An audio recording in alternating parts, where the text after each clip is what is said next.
Julie Dréano, je suis responsable d'études à l'INRS au département Homme au Travail. Anne-Sophie Valado, je suis expert d'assistance conseil au département ECT à l'INRS. Nous sommes venus présenter effectivement en binôme la démarche d'analyse d'un accident du travail et plus généralement pourquoi analyser un accident du travail et comment agir en prévention. En effet, on peut constater qu'au fur et à mesure des années, les chiffres d'accidents du travail ne diminuent pas. Et on s'est aperçu que les entreprises étaient un peu démunies sur la façon de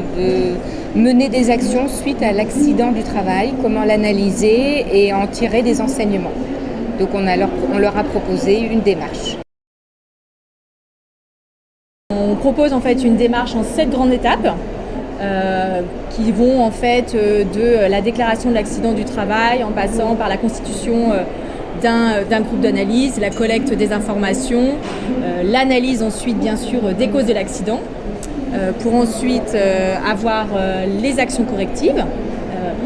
et très important, la communication auprès du collectif de travail et de la victime sur ce qui va être mis en place et également le suivi et l'évaluation des actions avec en dernier un point très important. Voilà, et ce qui est très important, c'est de faire le lien avec l'évaluation des risques professionnels, puisque si l'accident a eu lieu, c'est qu'il y a des actions dans l'entreprise qui ont échoué,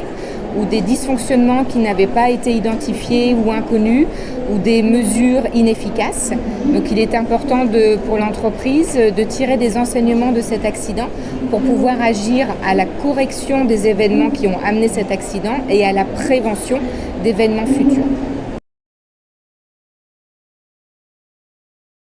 Les retours que l'on a pu avoir, on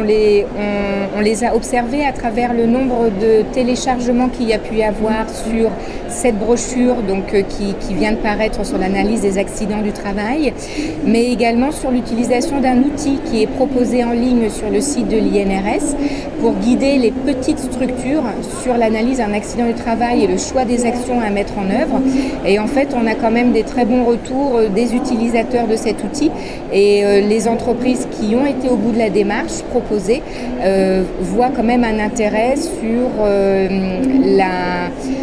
le retour d'expérience et la prise de conscience de l'importance d'analyser les accidents du travail. Alors moi je dirais que surtout se dire que l'accident du travail n'est pas une fatalité et qu'on peut les prévenir, que l'analyse bien qu'a posteriori est nécessaire et alimente la démarche globale de prévention de l'entreprise. Et moi j'insisterai sur le fait que l'analyse d'un accident du travail ne doit pas être faite par une seule personne, que c'est vraiment un groupe d'analyse qui doit se constituer,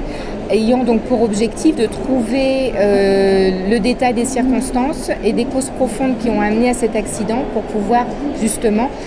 corriger ce qui doit être corrigé, les dysfonctionnements identifiés, et que seul on a une perception qui n'est pas complète des événements qui ont pu survenir. Donc il ne faut pas hésiter à passer un peu de temps en groupe